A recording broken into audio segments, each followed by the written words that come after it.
En la primavera de 1834, en algún lugar entre las colinas onduladas del centro de Virginia, se hizo un descubrimiento que cambiaría para siempre nuestra comprensión de la maldad humana. Se encontraron 47 niños de entre 6 y 16 años encadenados en el sótano de lo que parecía ser una granja común. Los niños no se parecían entre sí, hablaban diferentes idiomas y, al ser interrogados, solo podían susurrar un nombre entre lágrimas: Madre Salavan. El informe del sheriff local, enterrado durante más de un siglo en los archivos del condado de Henry, describía escenas tan perturbadoras que 3 de los oficiales que investigaban renunciaron en menos de una semana. Lo que hace que este caso sea verdaderamente escalofriante no es solo el horror de lo que se encontró, sino la inquietante revelación de que Constance Salavan había estado operando su retorcida empresa durante más de 2 décadas sin ser detectada. Los niños la llamaban madre, pero la verdad detrás de ese título resultó ser mucho más siniestra de lo que nadie podría haber imaginado. Antes de continuar con la historia de la familia Salavan y sus secretos indescriptibles,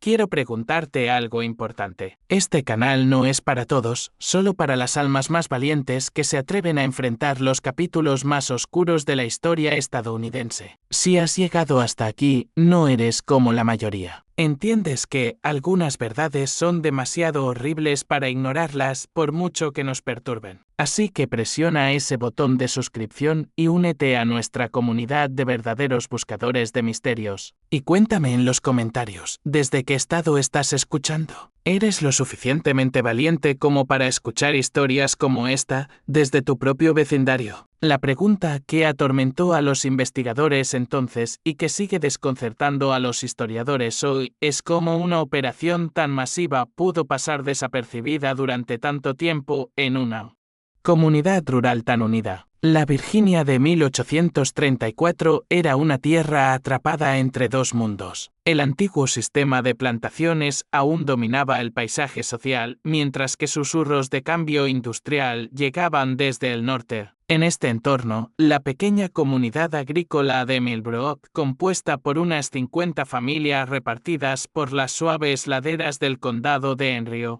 representaba el asentamiento rural típico de la época. La mayoría cultivaba tabaco o maíz, comerciaba en la tienda general de Henderson y se reunía en la escuela de una sola aula que también servía como sala de reuniones comunitaria. La propiedad Salavan se encontraba en las afueras de esta comunidad, una modesta casa de madera de 2 pisos rodeada por casi 200 acres de tierra agrícola de primera calidad. Para cualquier viajero que pasara por el camino polvoriento que conectaba Millbrook con Richmond, la granja Salavan parecía completamente normal. La casa, construida en estilo federal popular en la década de 1810, tenía revestimiento blanco de tablones y un porche envolvente, típico de la arquitectura de Virginia. Un granero rojo se encontraba a unos 60 metros detrás de la casa, junto con un gallinero y una ahumadora que completaban el diseño típico de una granja. Lo que hacía única la propiedad Salavan no era visible desde el camino. Ezra Salavan, quien compró la tierra en 1809 con dinero heredado de la fortuna tabacalera de su padre,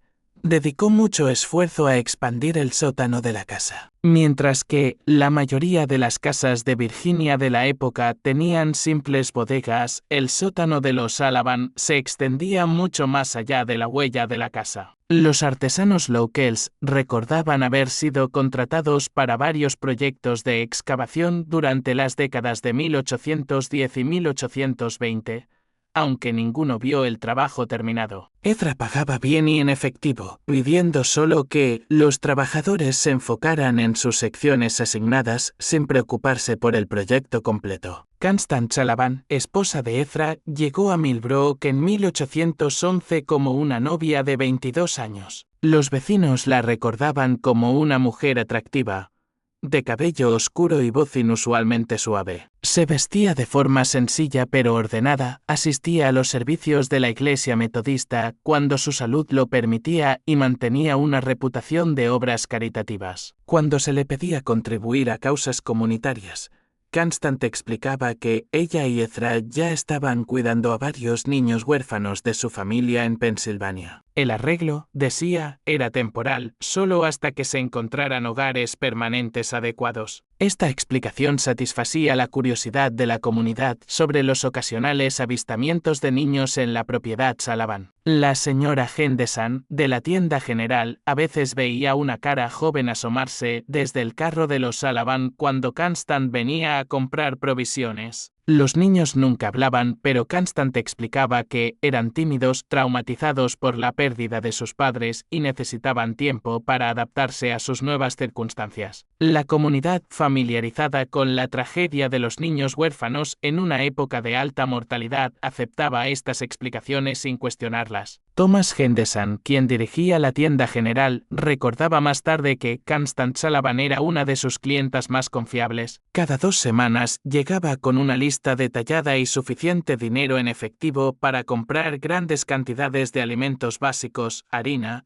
de maíz, sal, cerdo, melaza y otros productos. Las cantidades parecían excesivas para una pareja sin hijos, pero cuando Thomas lo mencionaba, Constance le recordaba a los niños huérfanos. También compraba cantidades inusuales de medicinas básicas, explicando que los niños de circunstancias pobres a menudo llegaban con diversas dolencias que requerían tratamiento. La granja Sullivan operaba con un horario que desconcertaba a algunos vecinos. Mientras que la mayoría de las familias agrícolas se levantaban con el sol y trabajaban hasta el anochecer, la actividad en la propiedad Sullivan a menudo continuaba bien entrada la noche. Se veían luces en las ventanas de la casa a horas inusuales, y el sonido de martillazos o trabajos de construcción a veces resonaba por los campos durante la noche. Cuando se preguntaba por estas actividades, Ezra explicaba que estaba haciendo mejoras para acomodar al creciente número de niños bajo su cuidado. El Dr. Marques Whitfield, médico itinerante que atendía el área de Millbrook, recordaba haber sido llamado a la granja Sullivan en varias ocasiones durante las décadas de 1820 y principios de 1830. Cada vez se le decía que uno de los niños huérfanos estaba enfermo y necesitaba atención médica. Sin embargo, al doctor nunca se le permitió examinar directamente a los niños. En cambio, Constance describía los síntomas y solicitaba medicamentos específicos. Cuando el doctor insistía en ver a sus pacientes,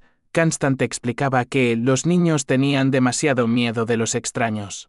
Demasiado traumatizados por sus experiencias para permitir ser examinados por hombres desconocidos. El engaño fue tan completo que incluso el pastor local, el reverendo Samuel Matthews, creía en la obra caritativa de la familia Sullivan. Durante sus visitas ocasionales a la... Aquí tienes la continuación del texto traducido al español. Durante sus visitas a la granja, el reverendo Matthews elogiaba a Constance y Ezra por su compasión cristiana al cuidar de tantos niños desafortunados. Se ofreció a ayudar a encontrar hogares permanentes para los huérfanos. Pero Constance siempre explicaba que ya estaba en correspondencia con familiares en Pensilvania que eventualmente se harían cargo de los niños. El proceso, aseguraba, requería paciencia y una organización cuidadosa. Lo que ninguno de los miembros de la comunidad sabía era que Constance Sullivan había perfeccionado su engaño durante más de 2 décadas. Los niños huérfanos no eran residentes temporales esperando ser ubicados con familias amorosas. Eran prisioneros, comprados, secuestrados o atraídos desde sus familias en varios estados, mantenidos en condiciones que harían llorar de horror incluso a los criminales más endurecidos. El descubrimiento que expondría los horribles secretos de la familia Sullivan comenzó con una serie de incidentes aparentemente no relacionados en los primeros meses de 1834. Febrero fue inusualmente severo, con temperaturas que bajaron mucho más allá del punto de congelación durante semanas. El frío amargo que envolvió Virginia ese invierno resultaría ser tanto una bendición como una maldición para los 47 niños atrapados bajo la granja Sullivan. El 23 de febrero de 1834, un comerciante ambulante llamado Jacob Steen viajaba de Richmond a Charlottesville cuando una violenta tormenta de nieve lo obligó a buscar refugio. La granja Sullivan, siendo el edificio más cercano visible desde el camino, parecía una elección natural para alojamiento de emergencia. Aunque Ezra Sullivan mostró una clara reticencia, no podía negarle hospitalidad a un viajero varado en un clima tan peligroso. Sten describió la noche como incómodamente tensa. Constance Sullivan sirvió una comida simple de pan de maíz y cerdo salado, pero la conversación fue forzada y torpe. Los Sullivan parecían nerviosos, intercambiando miradas constantemente y sobresaltándose ante cualquier sonido. Cuando Sten preguntó por los niños que supuestamente vivían en la granja, Constance explicó que estaban dormidos y no debían ser molestados. Dijo que estaban enfermos con fiebre y necesitaban descansar. Lo que más perturbó a Sten fue el sonido. Durante la noche, mientras yacía en una cama improvisada en la sala de los Sullivan,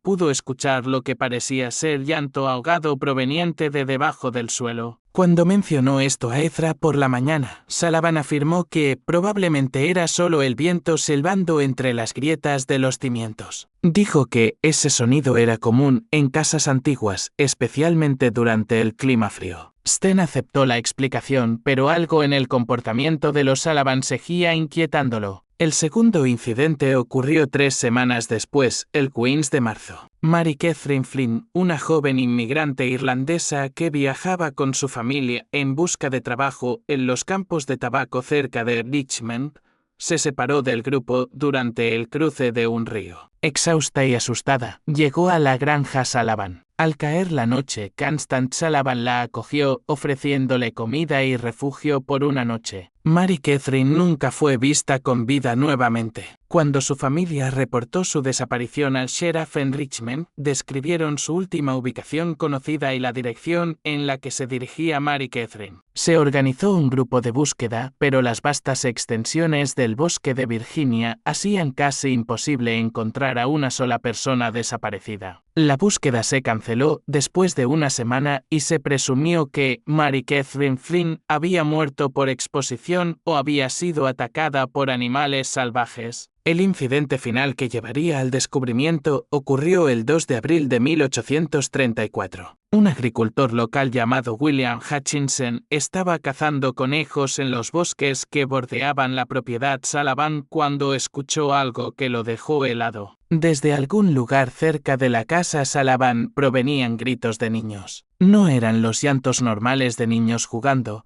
sino alaridos crudos y desesperados de puro terror. Hutchinson se acercó para investigar, escondiéndose detrás de un grupo de robles a unos 50 metros de la casa Sullivan. Durante casi una hora, observó y escuchó. Los gritos continuaban intermitentemente, siempre pareciendo provenir de debajo de la casa, no desde su interior. En un momento, vio a Ezra Sullivan salir de lo que parecía ser una puerta de sótano en el costado de la casa. Sullivan miró nerviosamente a su alrededor y luego desapareció nuevamente bajo tierra. Cuando Hutchinson informó lo que había presenciado a sus vecinos, las opiniones estaban divididas. Algunos sugerían que los niños huérfanos podrían estar más perturbados de lo que los Sullivan habían indicado, tal vez requiriendo disciplina o tratamiento médico que podría ser angustiante. Otros comenzaron a recordar detalles extraños que antes no parecían importantes, las cantidades inusuales de comida que compraba Constance Sullivan.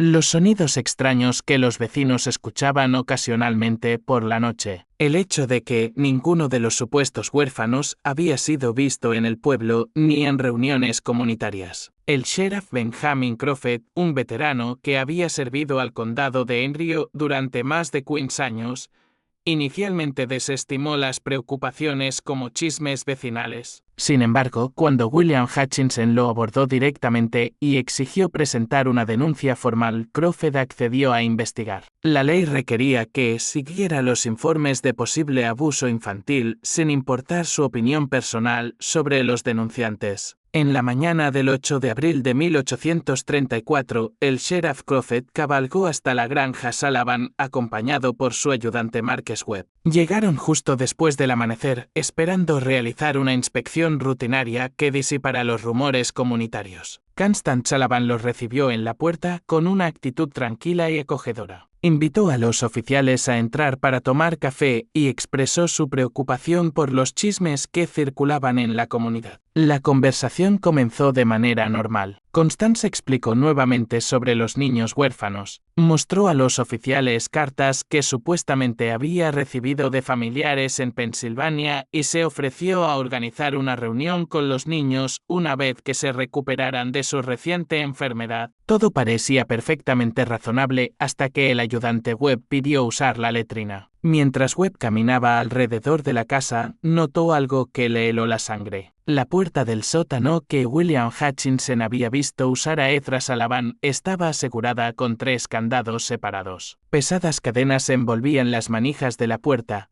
y la madera alrededor de los cerrojos mostraba señales de arañazos desesperados, como si alguien hubiera intentado rasgar su camino hacia afuera desde el interior. Cuando Webb regresó a la casa e informó discretamente al sheriff Crawford sobre lo que había observado, ambos hombres supieron que estaban enfrentando algo mucho más grave que simples rumores. Crawford pidió cortésmente a Constance que les mostrara el sótano, explicando que una inspección completa ayudaría a disipar las habladurías. El cambio en el comportamiento de Constance Sullivan fue inmediato y escalofriante. Su rostro se volvió pálido. Sus manos comenzaron a temblar. Aquí tienes la traducción al español de la última parte del texto.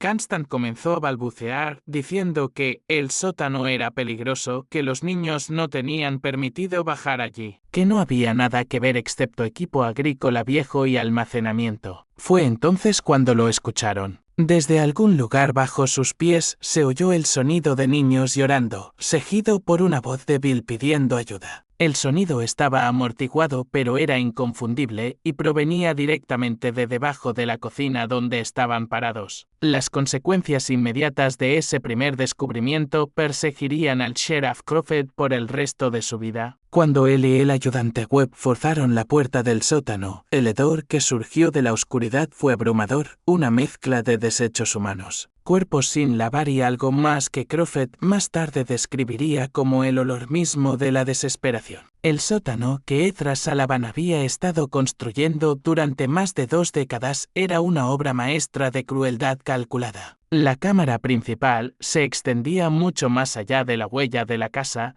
adentrándose en la tierra como una madriguera subterránea. Muros de piedra cuidadosamente enlucidos y diseñados para amortiguar el sonido formaban una serie de habitaciones interconectadas. La cámara más grande, directamente debajo de la cocina, albergaba a la mayoría de los niños. Estaban encadenados a anillos de hierro incrustados en las paredes de piedra. Cada niño estaba asegurado con grilletes en los tobillos. Las cadenas eran lo suficientemente largas para permitirles moverse dentro de un área pequeña, pero impedían cualquier posibilidad de escape. Los niños tenían entre aproximadamente 6 y 16 años. Estaban demacrados, su ropa reducida a harapos, sus cuerpos mostraban signos de negligencia y abuso prolongado. Muchos presentaban síntomas de enfermedad, fiebre, problemas respiratorios y afecciones cutáneas causadas por vivir en un espacio subterráneo húmedo y sin ventilación. Lo que más impactó a los oficiales fue el silencio. Después de los primeros gritos de ayuda, los niños no dijeron nada. Simplemente miraban a los recién llegados con ojos que no contenían esperanza ni expectativa de rescate. El ayudante Webb, padre de 4 hijos, tuvo que salir del sótano 2 veces para vomitar. El sheriff Crawford, a pesar de sus años de experiencia en la ley,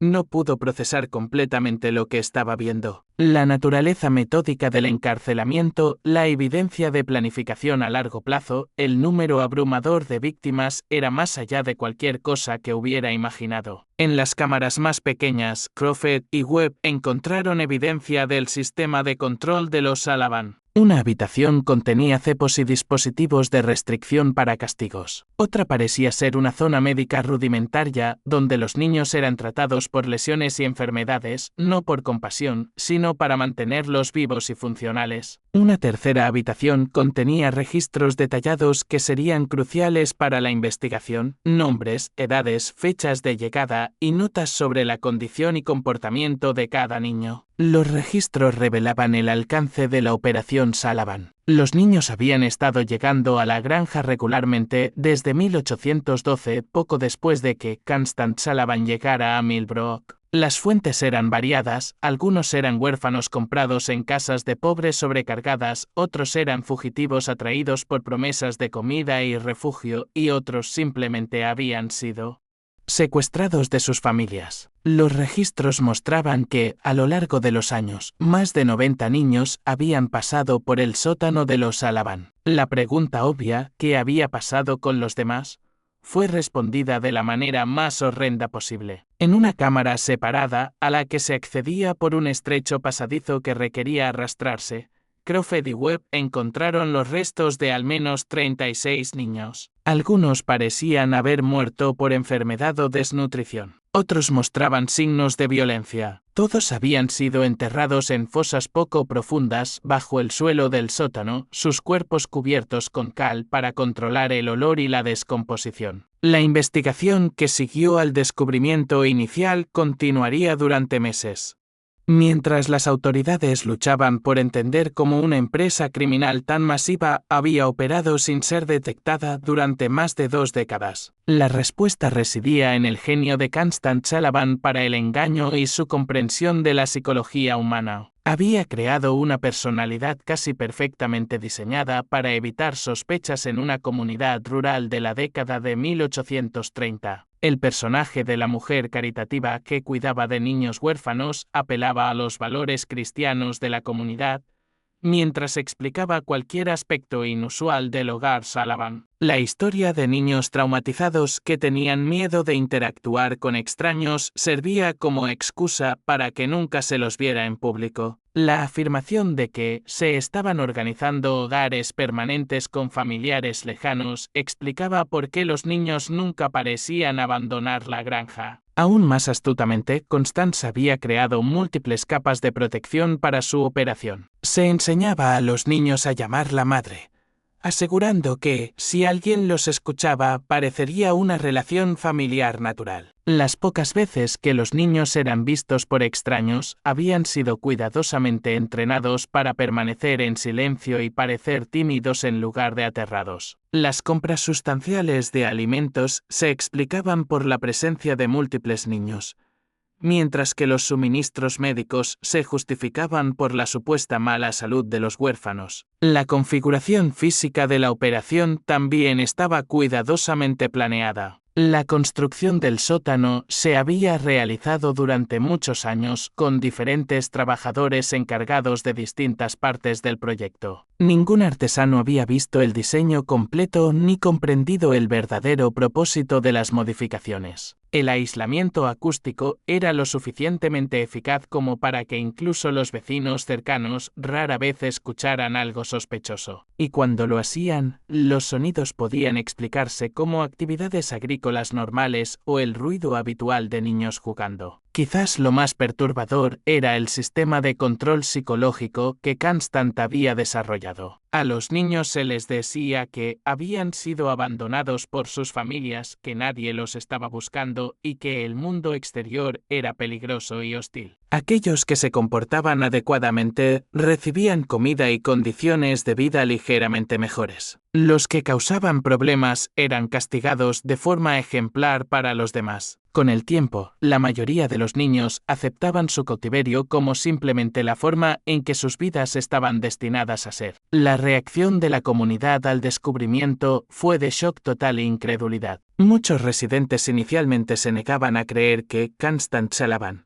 la mujer tranquila que había vivido entre ellos durante más de 20 años, pudiera ser capaz de actos tan monstruosos. Algunos sugerían que debía haber sido coaccionada por su esposo o que toda la situación era de alguna manera un malentendido. Estas negaciones se volvieron imposibles de mantener a medida que surgía más evidencia. Los registros detallados encontrados en el sótano incluían no solo información sobre los niños, sino también correspondencia con contactos criminales en otros estados. Constant Salavan había sido. Constant Salavan formaba parte de una red de tráfico de niños, comprando y vendiendo jóvenes víctimas a través de las fronteras estatales. La granja Salavan era solo una operación dentro de una empresa criminal más grande que se extendía desde Pensilvania hasta Georgia. A medida que el sheriff Coffey profundizaba en el caso Salavan, comenzaron a surgir patrones inquietantes que sugerían que la operación era mucho más sofisticada de lo que se creía inicialmente. La correspondencia encontrada en el sótano revelaba que Constant Salavan había estado en contacto regular con al menos 12 personas en 5 estados,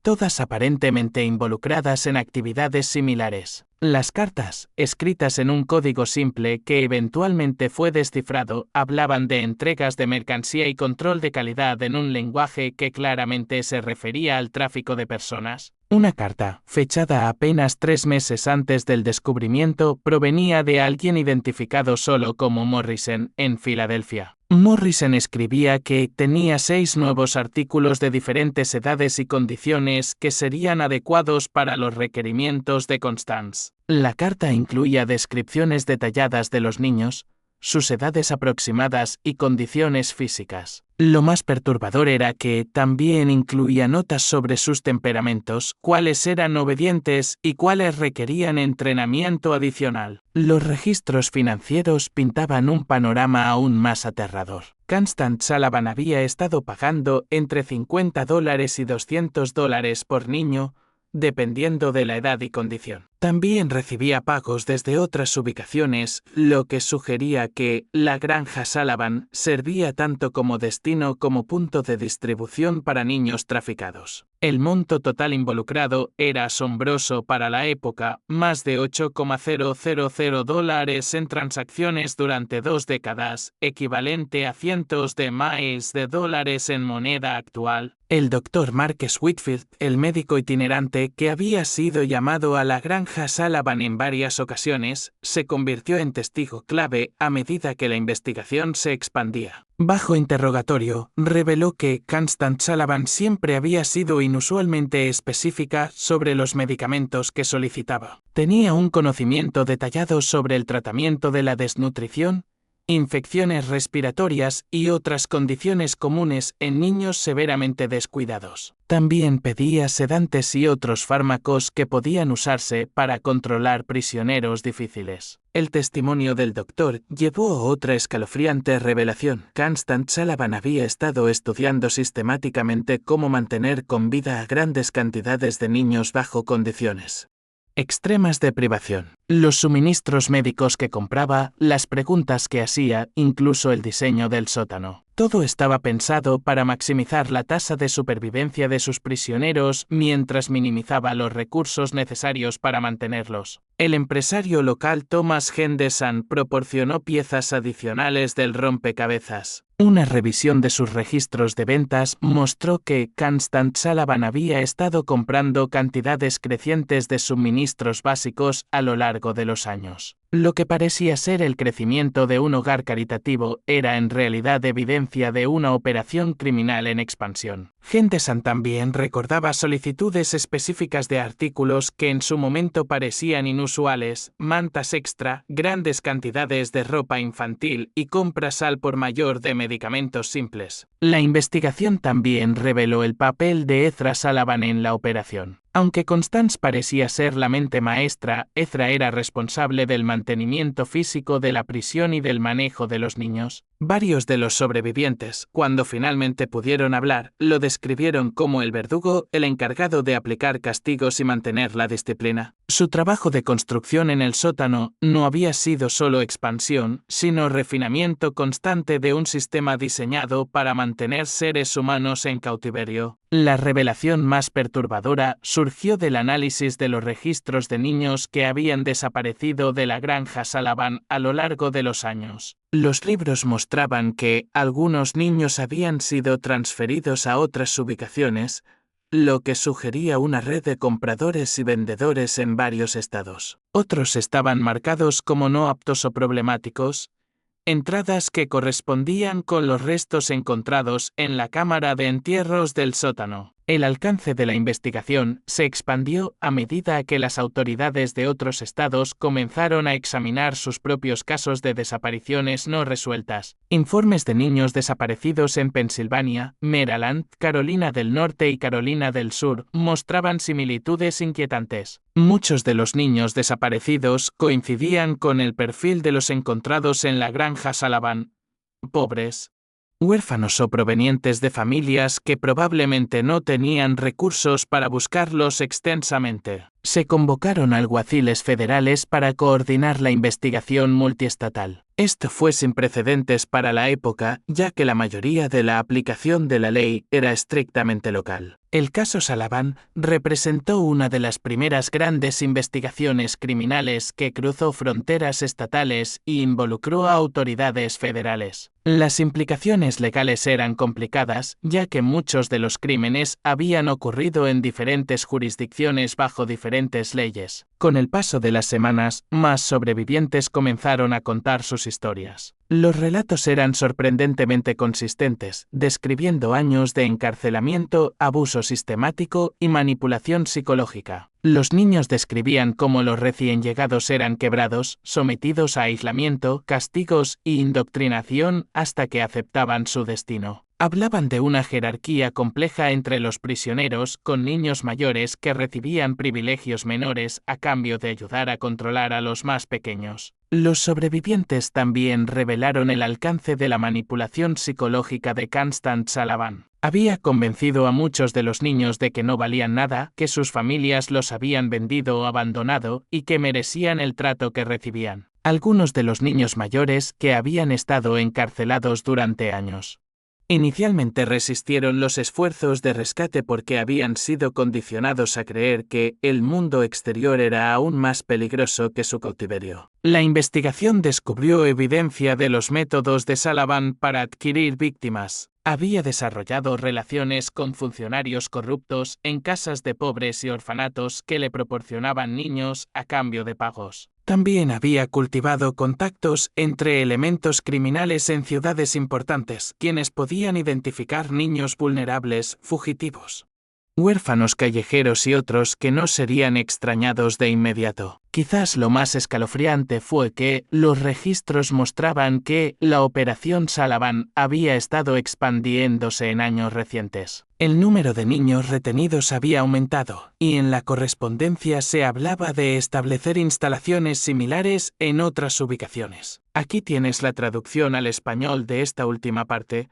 La granja Sullivan había interrumpido una empresa criminal que estaba a punto de convertirse en una operación mucho más grande. El avance que llevaría a la exposición completa de la red Sullivan vino de una fuente inesperada. Entre los niños sobrevivientes estaba una niña llamada Rebecca, de aproximadamente 14 años, que había estado retenida más tiempo que los demás. A diferencia de los otros niños que habían sido quebrados por su experiencia, Rebecca mantenía una chispa de desafío y una memoria extraordinaria para los detalles. Rebecca había sido secuestrada de la granja de su familia en Pensilvania en 1829 cuando tenía solo 9 años. Recordaba todo sobre su captura, como una mujer que decía ser una pariente lejana llegó a su granja, como fue atraída con promesas de dulces y un paseo al pueblo, y cómo despertó encadenada en el sótano de los Sullivan. Más importante aún, recordaba cada conversación que había escuchado entre Constance Sullivan y los diversos visitantes que llegaron a la granja a lo largo de los años. El testimonio de Rebecca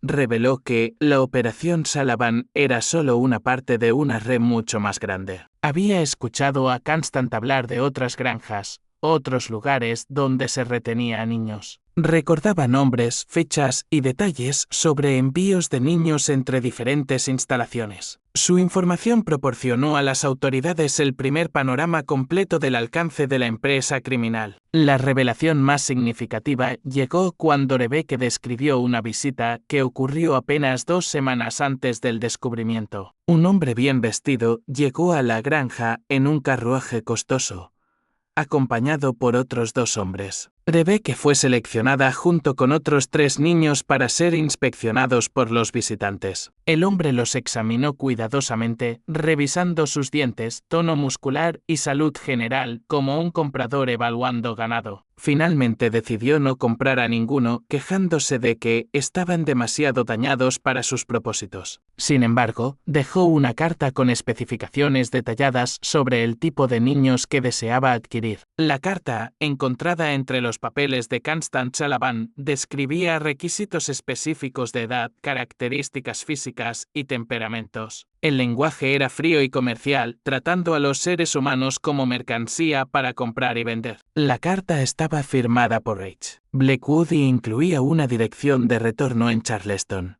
Carolina del Sur. Al investigar, las autoridades descubrieron que Henry Blackwood era un rico propietario de plantaciones que había estado comprando niños durante años, supuestamente como sirvientes domésticos, pero en realidad para fines que resultaron ser aún más siniestros que la Operación Sullivan. La conexión Blackwood abrió una nueva dimensión del caso. Al parecer, los propietarios de plantaciones del sur estaban utilizando la red de tráfico infantil para adquirir trabajadores completamente bajo su control. A diferencia de los esclavizados, que tenían algunas protecciones legales y cuya desaparición podía ser notada, los niños traficados podían ser explotados hasta la muerte sin consecuencias legales. No tenían familias que los buscaran, ni estatus legal que los protegiera, ni esperanza de escapar. La investigación reveló que varias otras familias prominentes del sur estaban involucradas en compras similares. Los niños eran utilizados no solo como trabajadores,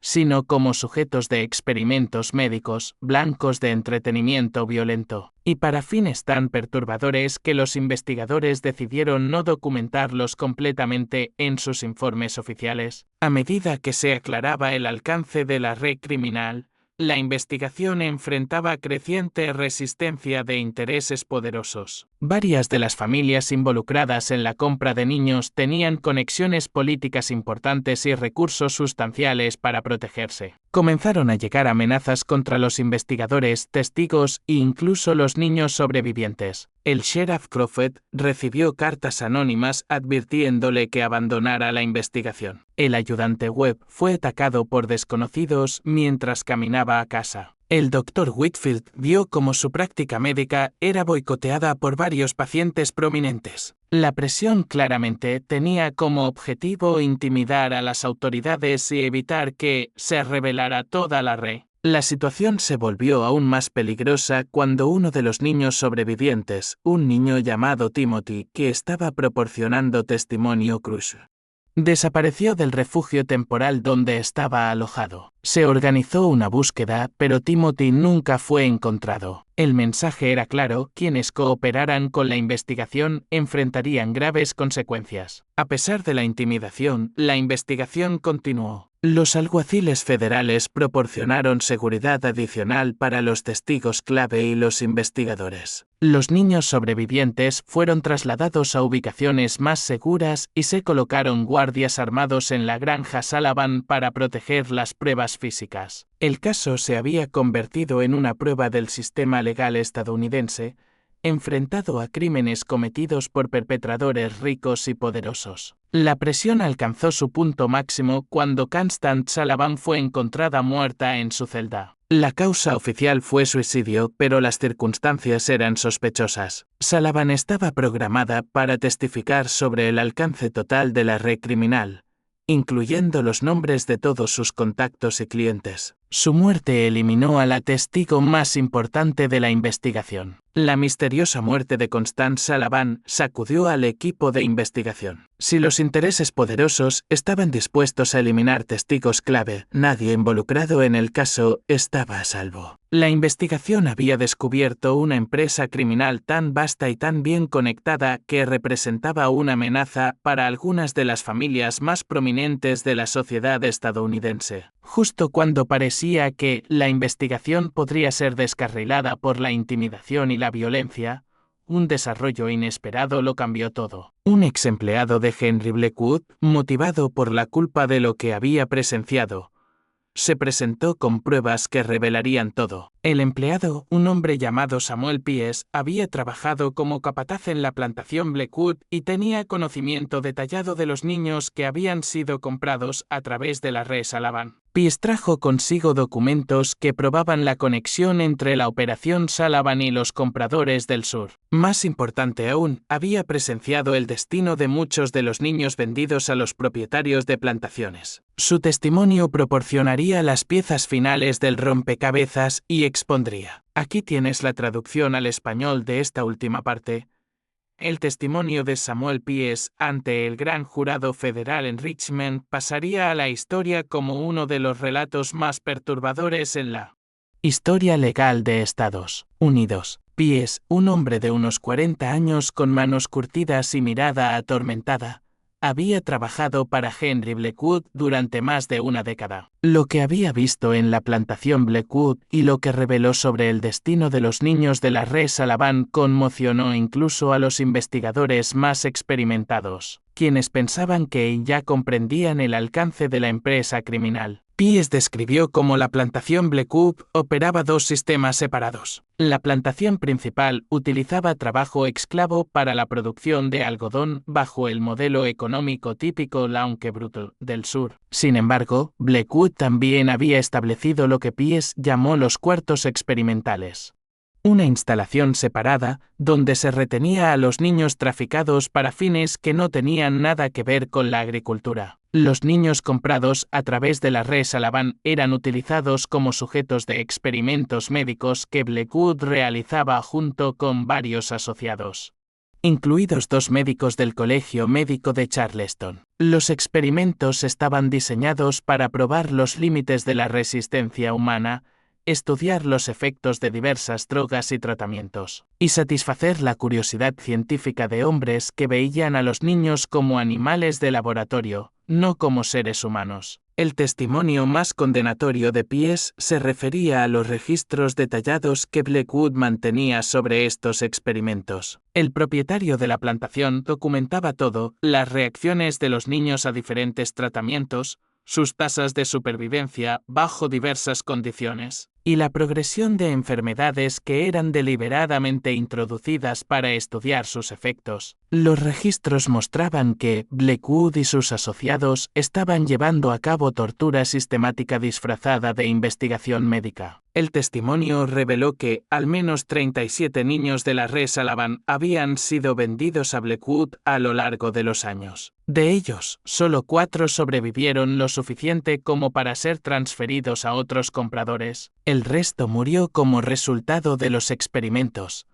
la desnutrición o las condiciones brutales de trabajo en los cuartos experimentales. Sus cuerpos fueron enterrados en tumbas sin marcar en una sección remota de la plantación. Pies también proporcionó información sobre la red más amplia de compradores. Estuvo presente en reuniones donde Blackwood discutía compras con otros propietarios de plantaciones, empresarios ricos e incluso algunos políticos. Las conversaciones que escuchó revelaban que la red de tráfico se extendía mucho más allá de lo que los investigadores habían imaginado. Los niños eran comprados y vendidos en todo el país con diferentes compradores que tenían distintos requisitos y propósitos. La revelación más impactante llegó cuando Pies describió una reunión que presenció en el otoño de 1833. Blackwood había organizado lo que llamó una demostración para compradores potenciales del sur. El evento estaba diseñado para mostrar la calidad de los niños disponibles a través de la red y demostrar los diversos usos que se les podía dar. La descripción de Pies fue tan perturbadora que varios miembros del gran jurado tuvieron que abandonar la sala. La demostración incluía exhibiciones de la capacidad de los niños para realizar distintos tipos de trabajo, sus respuestas a diversas formas de castigo y control,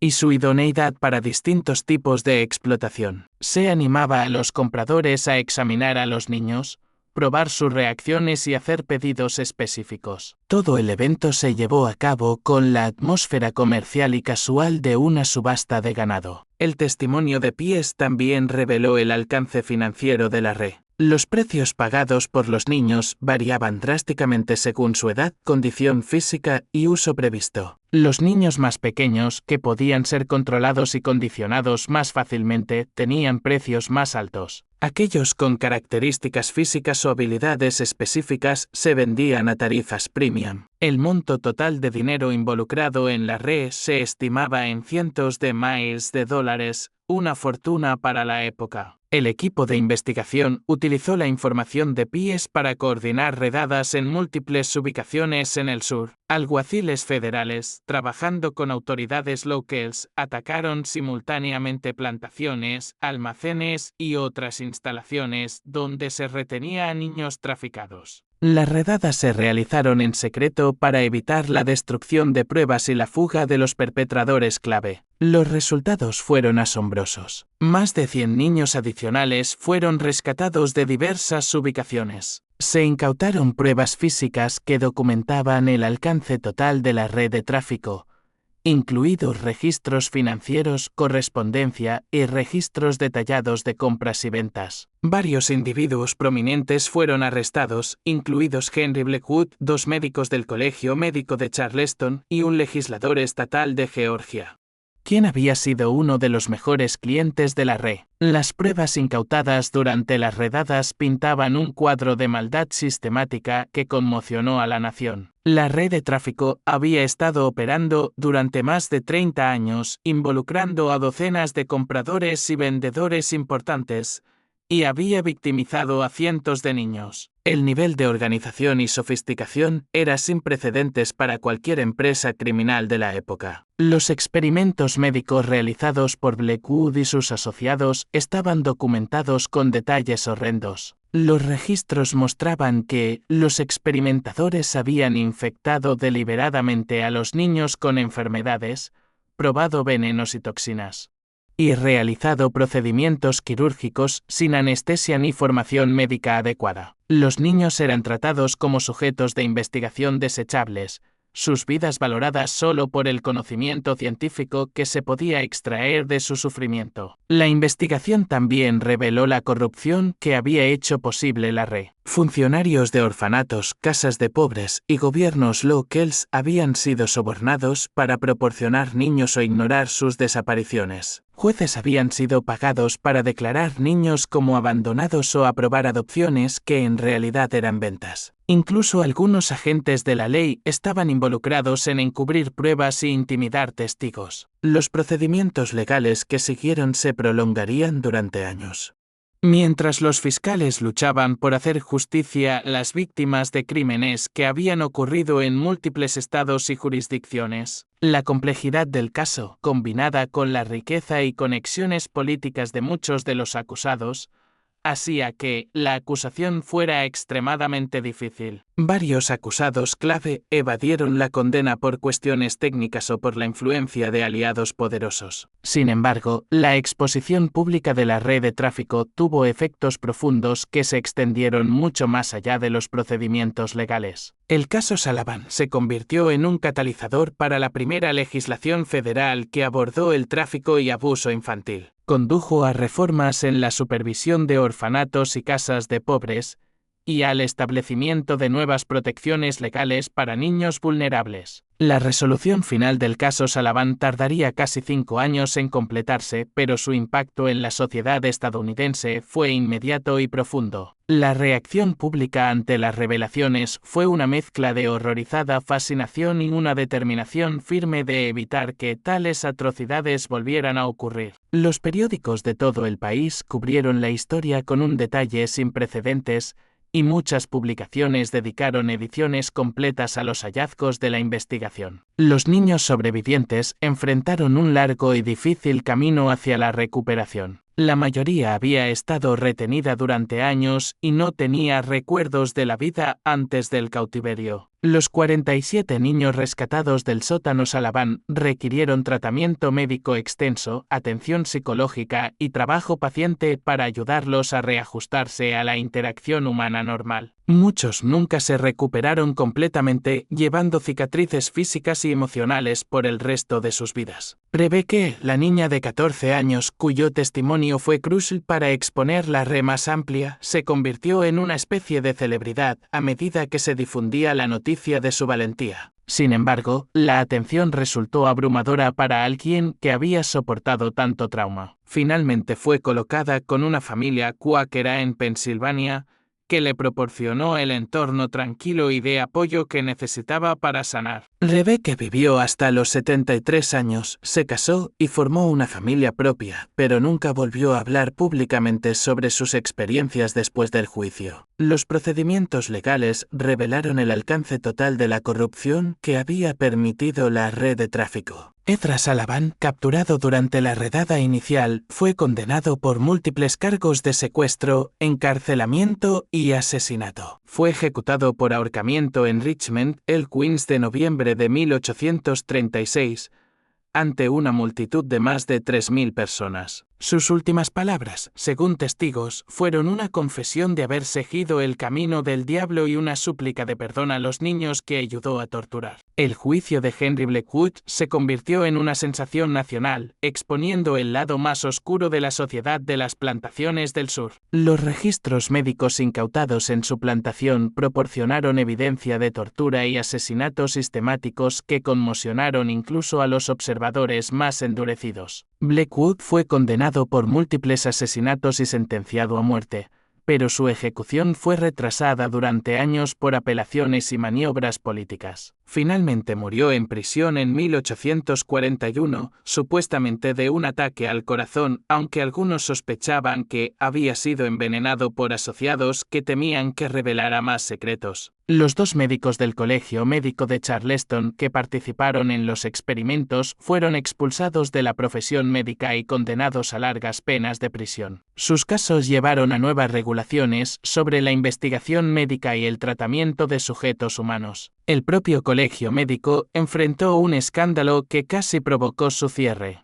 ya que los investigadores revelaron que otros miembros del profesorado sabían de los experimentos ilegales pero no los denunciaron. El aspecto más frustrante de la investigación fue el número de individuos poderosos que escaparon de la justicia a pesar de la evidencia clara de su implicación. Varios ricos propietarios de plantaciones huyeron a Europa antes de poder ser arrestados. Otros usaron sus conexiones políticas para evitar el enjuiciamiento o recibir sentencias mínimas que no reflejaban la gravedad de sus crímenes. Un legislador estatal de Georgia, que había sido uno de los principales clientes de la RE, fue censurado por su legislatura, pero nunca enfrentó cargos penales. La investigación financiera reveló que la red de tráfico había generado enormes ganancias para sus organizadores. Constance Salavan sola había acumulado más de $12,000 en ganancias durante sus 20 años de operación, una suma equivalente a varios cientos de miles de dólares en moneda actual. Gran parte de ese dinero nunca fue recuperado, ya que había sido invertido en negocios legítimos o ocultado en cuentas que los investigadores no pudieron rastrear. La granja Salavan se convirtió en un símbolo de los horrores descubiertos. La propiedad fue confiscada por el gobierno y eventualmente vendida en subasta, pero nadie quería vivir en un lugar asociado con tanta maldad. La casa fue demolida en 1845,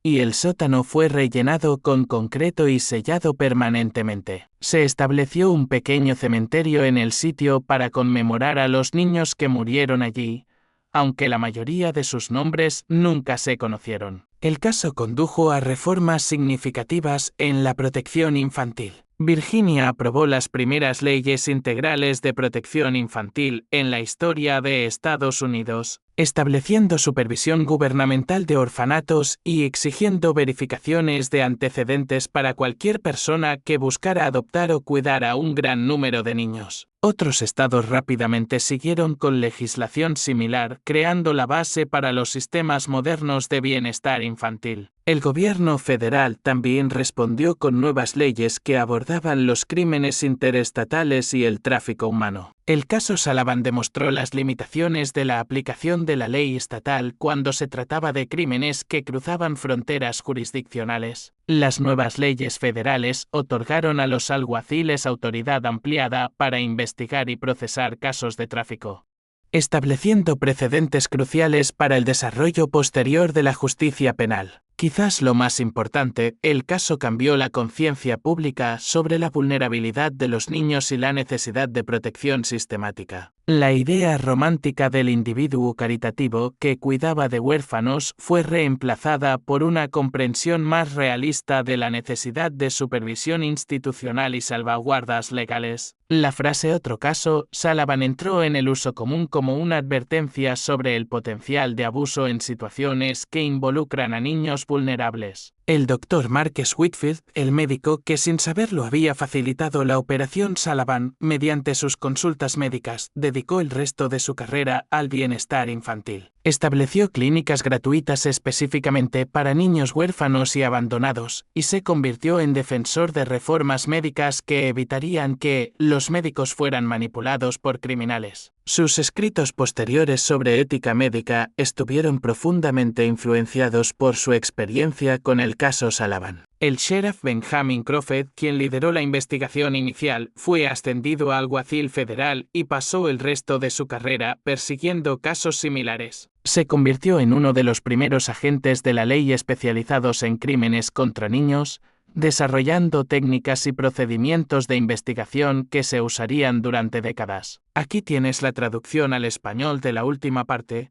Los informes detallados del Sheriff Crawford sobre el caso Sullivan se convirtieron en lectura obligatoria para agentes de la ley en todo el país. Las historias de los niños, a medida que salieron a la luz con los años, revelaron el alcance total de la resiliencia humana y los efectos a largo plazo del abuso sistemático. Algunos, como Rebecca, lograron construir vidas relativamente normales con el apoyo y cuidado adecuados. Otros lucharon con enfermedades mentales, adicciones y otros problemas derivados de sus experiencias traumáticas. Unos pocos nunca se recuperaron, muriendo jóvenes por complicaciones relacionadas con sus años de encarcelamiento y abuso. La correspondencia de la red que se conservó como evidencia proporcionó a los investigadores información que llevó a nuevos casos durante años después del descubrimiento inicial. Las cartas encontradas en el sótano Sullivan contenían referencias a otras operaciones, otras víctimas y otros perpetradores. Algunas de estas pistas resultaron en procesos exitosos, mientras que otras llevaron a callejones sin salida o situaciones donde había pasado demasiado tiempo para reunir pruebas suficientes. Uno de los aspectos más inquietantes del caso fue la realización de que la operación Sullivan era solo una parte de un sistema mucho más grande de explotación,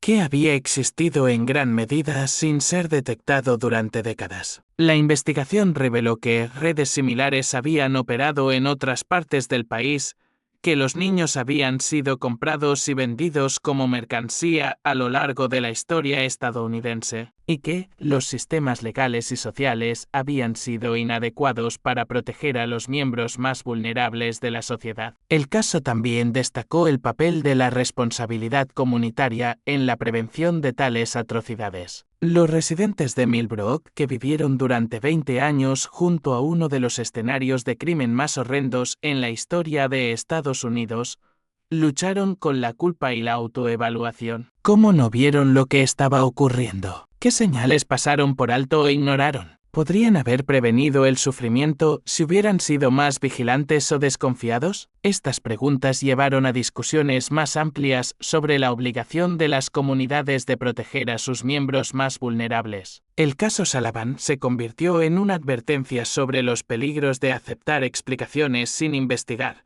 de respetar la privacidad cuando ese respeto permite el abuso, y de asumir que las apariencias respetables garantizan comportamiento moral. El legado del caso Sullivan se extendió mucho más allá de las reformas legales y sociales inmediatas que inspiró. La documentación detallada de la investigación, incluyendo correspondencia, Registros financieros y testimonios se convirtió en un recurso invaluable para comprender la historia del crimen y la explotación en Estados Unidos. Historiadores, criminólogos y reformadores sociales estudiarían el caso durante generaciones, utilizándolo para entender cómo el mal sistemático puede florecer en comunidades aparentemente normales. Al final, el reinado de terror de la familia Sullivan fue detenido, no por técnicas policiales sofisticadas ni por métodos avanzados de investigación, sino por el coraje simple de personas comunes que se negaron a ignorar señales evidentes de problemas. La decisión de William Hutchinson de reportar lo que había escuchado. La disposición del Sheriff Crawford de tomar en serio las preocupaciones de la comunidad. La determinación de Rebecca de testificar a pesar de su trauma. Estos actos individuales de valentía moral fueron los que finalmente expusieron una de las empresas criminales más horrendas en la historia estadounidense. El sótano, donde se encontraron 47 niños encadenados, ha estado sellado por más de un siglo, pero los ecos de su sufrimiento continúan recordándonos la importancia de la vigilancia, el coraje y la compasión para proteger a quienes no pueden protegerse por sí mismos. El caso Sullivan permanece como testimonio del mal humano y como recordatorio del poder de la conciencia individual para superar incluso los sistemas más arraigados de explotación y abuso. Si esta historia te ha dado escalofríos, entiendes por qué estos capítulos oscuros de la historia estadounidense nunca deben ser olvidados.